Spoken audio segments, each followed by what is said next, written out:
நெஞ்சம் நிறைந்த நேயர்களே, எல்லாரும் நல்லா இருக்கீங்களா? இந்த நாள் ஒரு இனிய நாளா, சந்தோஷமான நாளா உங்களுக்கும் உங்கள் குடும்பத்தில் உள்ளவங்களுக்கும் அமைய போகுது. வியாபாரத்தில் ஒரு நல்ல நிலையை நீங்கள் பெற போறீங்க. உங்கள் அத்துணை பேருக்கும் உங்கள் ஆத்மார்த்த ஜோதிடர் நங்கநல்லூர் டாக்டர் பஞ்சநாதனின் இனிய காலை வணக்கங்கள். இன்னைக்கு பிறந்த நாள், திருமண நாள் கொண்டாடுறீங்களா? உங்களுக்கு என்னுடைய வாழ்த்துக்கள். நமது இன்றைய ராசி பலன்கள் நிகழ்ச்சியில் இன்னைக்கு நம்ம பார்க்க போவது நவம்பர் மாதம் 15ஆம் தேதி 2025ஆம் ஆண்டு பலன்களை பார்க்க போறோம். தமிழ் வருடத்தில் விசுவாவசு வருடம் ஐப்பசி மாதம் 29ஆம் நாள் சனிக்கிழமை. இன்னைக்கு சந்திர பகவான் உத்திரம் நட்சத்திரத்தில் பயணம் பண்ணிட்டு இருக்கார். இன்னைக்கு ஸ்மார்த்த ஏகாதசி. எனதருமை மேஷராசி என்பர்களே, விரதங்கள்ல மிக உயர்ந்த விரதம் உண்டு, அது ஏகாதசி விரதம். இந்த ஏகாதசி விரதம் இருந்துட்டு மறுநாள் காலையில் துவாதசி அன்னைக்கு சாப்பாட்டில் நெல்லிக்காய் சேர்த்துக்கணும், பச்சை அரிசி சாதம் சாப்பிடணும், அகத்திக்கீரையை சாப்பாட்டில் சேர்த்துக்கணும். இதெல்லாம் ரொம்ப முக்கியம். ஏகாதசி விரதம் இருந்தால் நம்மளுடைய உடம்பில் இருக்கக்கூடிய வியாதிகள் குறையும் என்று நம்முடைய முன்னோர்கள் சொல்கிறாங்க. மிக அற்புதமான நாள். இன்னைக்கு சந்திர பகவான் உத்திரம் நட்சத்திரத்தில் பயணம் பண்ணிட்டு இருக்கார். சூரிய பகவான் 7ஆம் இடத்துல நீச்சமா இருக்கார். வேலை பார்க்கக்கூடிய இடத்துல சில பேர் வேணும்னே புரண்டு பிடிப்பார். சில எதிரிகள் புதியதாக முளைப்பார்கள். எல்லா இடத்துலையும் இன்னைக்கு அமைதியாக செல்வது என்பது உங்களுக்கு வெற்றியை தரும். சார், நான் புதுசாக வேலைக்கு ட்ரை பண்ணுறேன், எனக்கு கிடைக்குமானா நல்ல வேலை கிடைக்கும், எதிர்பார்க்குற நல்ல வேலை கிடைக்கும். அதே நேரத்தில் ஹெல்த்தையும் கொஞ்சம் பார்த்துக்க வேண்டியது இன்னைக்கு அவசியம். வியாபாரத்தில் நல்ல கடன் உதவி கிடைக்கும். ரிஷபராசி என்பர்களே, ரிஷபராசிக்காரர்களுக்கு இது மிக மகிழ்ச்சியான நாள். 5ஆம் இடத்துல சந்திர பகவான் போக போறார். அதே மாதிரி சூரிய பகவான் 6ஆம் இடத்துல இருக்கார். புதுசாக வேலையை தேடுறவங்களுக்கு வேலை வாய்ப்பு கிடைக்கும். நிறைய பேர் பிஸ்னஸ் பண்ணிட்டு இருப்பாங்க. இந்த பிஸ்னஸை விட்டுட்டு புதுசாக நான் வேலைக்கு போறேன்னு முயற்சி பண்ணுவாங்க, கிடைக்கும். சில பேர் வேலைக்கு போறவங்க நான் பார்ட் டைமா ஒரு பிஸ்னஸ் பண்ண போறேன், அதுவும் அமையும். அலைந்து தெரிந்து செய்யக்கூடிய தொழில் சிலருக்கு கிடைக்கும். எல்லாம் சரிங்க. வேலை கிடைக்குமானா நல்ல வேலை வாய்ப்பு கிடைக்கும். ஹெல்த்லையும் கான்சென்ட்ரேட் பண்ண வேண்டிய ஒரு நாள்.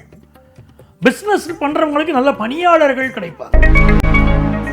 மிதுன ராசி என்பர்களே, மிதுன ராசிக்காரர்களுக்கு 4ஆம் இடத்துல சந்திர பகவான், 5ஆம் இடத்துல சூரிய பகவான் அமரக்கூடிய ஒரு நாள்.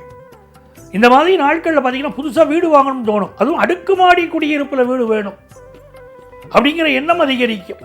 சில பேர் அவங்க அசோசியேஷனில் முக்கியமான பொறுப்புக்கு வருவீங்க. அப்படிலாம் நல்ல விஷயங்கள் இருக்குது. நல்ல பதவிகள் கிடைக்கும். நல்ல குழந்தை பேர் அமையும். அதே நேரத்தில் உங்களுடைய கால் பகுதிகள், உங்களுடைய உடல் நலத்தில் சில பிரச்சனைகள் மிதுனராசிக்காரர்களுக்கு இருக்கத்தான் செய்யும். இப்போ வேலை நெருக்கடியும் சிலருக்கு இருக்கும். எது எப்படி இருந்தாலும் மகிழ்ச்சியான ஒரு நாளாக, நல்ல நாளாக இந்த நாள் மிதுனராசி என்பவர்களுக்கு அமைகிறது.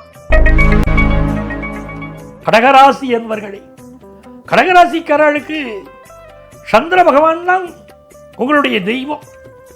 கோவிலில் எங்கெல்லாம் அபிஷேகம் நடக்கிறதோ அங்கெல்லாம் அபிஷேகத்துக்கு போயிடணும் கடகராசிக்காரா எப்போவுமே. அந்த அபிஷேகம் செய்வது நல்லது. அதே போல கடகராசிக்காரர்கள் எதுக்குமே வஸ்திர தானம் செய்யப்படாது. வேற எந்த தானம் வேணா செய்யலாம், வஸ்திர தானம் செய்யப்படாது. செய்தால் வாழ்க்கையில் பாதிப்பு கொடுக்கும். நீங்க நல்ல அபிஷேகம் பண்ணலாம், சுவாமிக்கு நல்ல அபிஷேகம் பண்ணலாம். தேன் அபிஷேகம், பால் அபிஷேகம், பன்னீர் அபிஷேகம், சந்தன அபிஷேகம் செய்ய ஒரு தெய்வத்திற்கு நன்மைகள் தரும். ஸ்ரீரங்க பெருமாளை வழிபட்டு பாருங்க, நன்மைகள் நடக்கும். இன்னைக்கு நல்ல தன வருமானம் பெருகும். அதே போல மனோ தைரியம் பெருகும். 10th +1 +2 படிக்கக்கூடிய மாணவர்கள் படிப்பில் அதிக கவனம் செலுத்தணும். ஏற்கனவே படித்து முடித்து பட்டத்திற்காக காத்திருக்கக்கூடியவர்களுக்கு இன்னைக்கு பட்டங்கள் வந்து சேரும். தேக ஆரோக்கியத்தில் ஒரு அலுப்பு இருக்கும், அதை மட்டும் கொஞ்சம் கவனமாக பார்த்துக்கணும். வியாபாரம் திருப்திகரமாக இருக்கும். சிம்மராசி அன்பர்களே, சிம்மராசிக்காரர்களுக்கு சந்திர பகவான் இன்னைக்கு ராசியிலேருந்து 2வது ஸ்தானத்துக்கு போக போறார். உங்க ராசிநாதன் சூரிய பகவான் 3வது ஸ்தானத்தில் நீச்சமாக இருக்கார். இன்னைக்கு பயணங்கள் செய்கிற போது கவனமாக இருக்கணும். எந்த ஒரு முக்கிய முடிவு நீங்கள் எடுக்கிற போதும் அது அப்படி நிதானித்து முடிவு எடுக்கணும். சில நேரம் முடிவுகள் தவறா போறதுக்கு வாய்ப்பு இருக்கு. அப்ப என்ன செய்யறது சார், நான் எடுக்கிற முடிவெல்லாம் ரொம்ப திருப்தியா இருக்கணுமே அப்படின்னா உங்க வீட்டுக்காரிட்ட இன்னைக்கு உங்களுடைய ஒய்ஃப்ட, லைஃப் பார்ட்னர்கிட்ட நீங்க ஒரு ஆலோசனை கேட்டு செயல்படணும். அந்த காரியம் வெற்றிகரமாக அமையும். இது ஒரு நல்ல நாள்.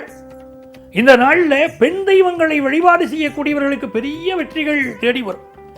அதே மாதிரி காயத்ரி மந்திரங்களை சொல்வதும் இன்னைக்கு பெரிய பெரிய லாபத்தை கொடுக்கும். எந்த தெய்வத்துடைய காயத்ரி மந்திரத்தை இன்னைக்கு சொன்னாலும் பெரிய லாபம் உங்களுக்கு வந்து சேரும். இந்த நாள் உங்களுக்கு தெய்வ அனுகூலம் நிறைந்த ஒரு நாளாக அமையும். எதிர்பார்க்கிற வியாபார லாபம் கைகூடும். கன்னிராசி என்பவர்களே, கன்னிராசிக்காரங்களுக்கு சூரிய பகவான் தனஸ்தானத்தில் இருக்க எந்த ஒரு வாக்குறுதி அடுத்தவர்களுக்கு கொடுப்பதாக இருந்தாலும் கவனமாக இருக்கணும். நான் இஷ்டத்துக்கு ஒரு வார்த்தையை சொன்னேன், இஷ்டத்துக்கு வாக்குறுதி கொடுத்தேன்னு இருக்கக்கூடாது. அதே மாதிரி இந்த மாதிரி நாட்களில் யாரிடமும் நெகட்டிவாக பேசக்கூடாது. சில பேருக்கு எதை பார்த்தாலுமே நெகட்டிவாக பேசுகிறதா இருக்கும். நெகட்டிவாக பேசுனால வாழ்க்கையில் எந்த லாபமும் கிடையாது. நல்லா இருக்கீங்களா அப்படின்னு கேட்டால் நல்லா இருக்கேன்னு சொல்லி பழகணும். நல்லா இருக்கீங்களான்னு ஏதோ இருக்கேன் அப்படின்னு சொல்லக்கூடாது. நம்மளை சுற்றி இருக்கக்கூடிய தெய்வங்கள் தேவதைகள் ததாஸ்தூன்னு சொல்லிட்டு இருக்கும்.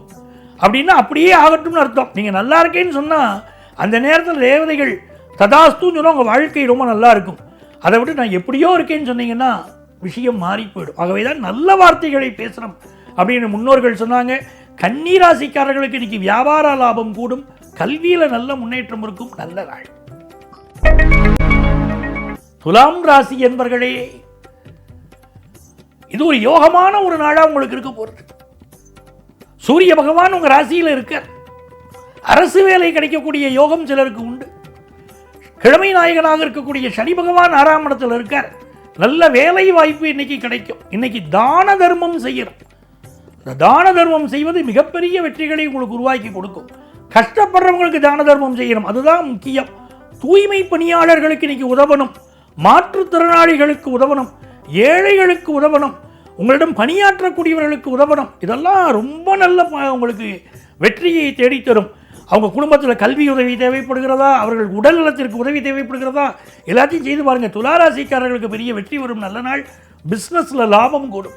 நீங்கள் பண்ணக்கூடிய பிஸ்னஸில் மாற்றுத்திறனாளிகளுக்கு வேலை கொடுத்து பாருங்கள். உங்கள் பிஸ்னஸ் நல்லா டெவலப் ஆகும். விருச்சிக ராசி என்பவர்களே, விருச்சிக ராசிக்காரர்களுக்கு மிகப்பெரிய தர்ம சிந்தனைகள் பெருகும் நல்ல நாளாக இந்த நாள் அமைகிறது. சந்திர பகவான் 10ஆம் இடத்திலும் 11ஆம் இடத்திலும் இன்னைக்கு பயணம் செய்கிறார். சூரிய பகவான் 12ஆம் இடத்தில் இருக்கார். சிலருக்கு புதிய வேலை வாய்ப்பு கிடைக்கும். சிலருக்கு வேலையில் ப்ரமோஷன் கிடைக்கும். சிலருக்கு ப்ரமோஷனோட டிரான்ஸ்ஃபர் கிடைக்கும். பிஸ்னஸில் நல்ல முன்னேற்றம் வரும். தனுசு ராசி என்பவர்களே, மிக நல்ல நாள். நல்ல வேலை வாய்ப்பு கிடைக்க போகிற அற்புதமான நாள். சார் ப்ரமோஷனுக்காக காத்திருக்கேன், என்னோட ஜூனியர்ஸுக்கெல்லாம் ப்ரமோஷன் கொடுக்குறாங்க, எனக்கு ப்ரமோஷன் இல்லையே கவலைப்படக்கூடியவர்களுக்கு நல்ல ப்ரமோஷன் செய்தி இப்போ தேடி வரும். குடும்பத்தில் சந்தோஷம் பெருகும். மனைவி மக்களால் சந்தோஷம் வரும். நல்ல தன லாபம் பெருகும். மகாலட்சுமியுடைய அனுக்கிரகம் உண்டு. இன்னைக்கு அற்புதமான நாள். மகர ராசி என்பவர்களே, இன்னைக்கு பிற்பகல் பொழுது வரைக்கும் கொஞ்சம் அமைதியாக இருங்க. மத்தியானத்துக்கு மேலே இது ரொம்ப நல்ல நாள். பயணங்கள் திருப்திகரமாக அமையும். நல்ல தனலாபம் பெருகும். மத்தியானத்துக்கு மேலே பிஸ்னஸில் லாபம் வரும். கல்வியில் எடுக்கிற முயற்சிகள் வெற்றி பெறும். ஆதலினால் இது நல்ல நாள். கும்பராசி என்பர்களே, கும்பராசிக்காரங்களுக்கு சந்திர பகவான் இங்கே 8ஆம் இடத்துல போறாரு. திடீர் வேலை மாற்றம் சிலருக்கு ஏற்படும். உடல் நலத்தில் கூடுதல் அக்கறை எடுக்கணும். மூத்த பெண்மணிகளை பகைச்சிக்க கூடாது. அம்மாவுடைய உடல் நலத்தில் அக்கறை எடுத்துக்கணும். பயணங்களை இன்னைக்கு அவாய்ட் பண்ணுறது ரொம்ப நல்லது. குறிப்பாக இரவு நேரத்து பயணம் இன்னைக்கு பண்ணக்கூடாது. ரொம்ப கவனமாக இருக்கணும் கும்பராசிக்காரர்கள். அதில் வியாபார லாபமாக இருக்கும். படிக்கிற மாணவர்களுக்கு மட்டும் படிப்பில் பாடத்தை 1க்கு 2 முறை படிங்களேன். கொஞ்சம் ஞாபகம் மறதி வந்துக்கிட்டே இருக்கும். திரும்ப திரும்ப பாடத்தை படிங்க. நண்பர்கள் விஷயத்தில் எச்சரிக்கையாக இருக்கவும். கும்பராசிக்காரர்களுக்கு நண்பர்களால் பிரச்சனைகள் வரும். தக்கார் தகவலர் என்பது அவரவர் எச்சத்தார் கொள்ளப்படும் என்றார் வள்ளுவர். ரொம்ப கவனமாக இருந்துக்கணும். யார் நல்லவர் யார் கெட்டவர் எல்லாமே நம்ம பார்த்து நடக்கணும். மீனராசி என்பர்களே, மீனராசிக்காரர்களுக்கு இது ஒரு நல்ல நாள். 7ஆம் இடத்துல சந்திர பகவான் இருக்கார். இந்த சந்திர பகவான் உங்களுக்கு நல்ல ஃபாரின் ஆப்பர்ச்சுனிட்டியை கொண்டு வந்து கொடுக்க போறாரு. அதே போல அரசு அதிகாரிகளை பகைச்சிக்க கூடாது. அரசியல்வாதிகளை பகைச்சிக்க கூடாது. இதெல்லாம் உங்களுக்கு நன்மையை தரும். இந்த நாள் உங்களுக்கு செவ்வாய் பகவான் 8ஆம் இடத்தில் இருக்கார். ஆகவே முருகப்பெருமான், திருச்செந்தூர் முருகப்பெருமானை வழிபடணும். திருச்செந்தூரின் கடலோரத்தில் செந்தில்நாதன் அரசாங்கம் இல்லையா, அந்த முருகப்பெருமானை வழிபட்டால் எல்லா நன்மைகளும் உங்களுக்கு பெருகும். பூர்வீக சொத்து கிடைக்கக்கூடிய யோகம் உண்டு. வியாபாரத்தில் அளவாக தான் இன்றைக்கி இன்வெஸ்ட் பண்ணணும். படிக்கக்கூடிய மாணவர்களுக்கு படிப்பில் அதிக கவனம் தேவைப்படுகிறது. கொஞ்சம் டிஸ்ட்ராக்ஷன் அதிகமாக இருக்கும். ஆகவே படிப்பில் அதிக கவனத்தோடு படியுங்கள், நன்மைகள் பெருகும். அன்பர்களே, நாளைய பதிவில் மீண்டும் சந்திப்போமா?